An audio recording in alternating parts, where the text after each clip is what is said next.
Welcome. In front of me is a Poco M6 Pro, and today I'll show you how we can enable your power saving mode on this device. So to get started, you want to pull down your toggles by swiping down from the top of your screen like so, and then flip through the pages where you will find your battery saver. Once you see this toggle, simply tap on it to enable it. Now when enabled, it might do some things in the background which aren't disclosed, so if you really rely on your notifications being delivered to you on time, this might actually change it, though I have no idea if that is accurate or not.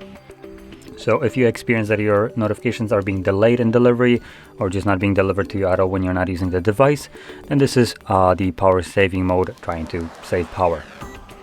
Now anyway, once you're done with your power saving mode, you can tap on it once again to disable it. So with that being said, if you found this very helpful, don't forget to hit like, subscribe, and thanks for watching.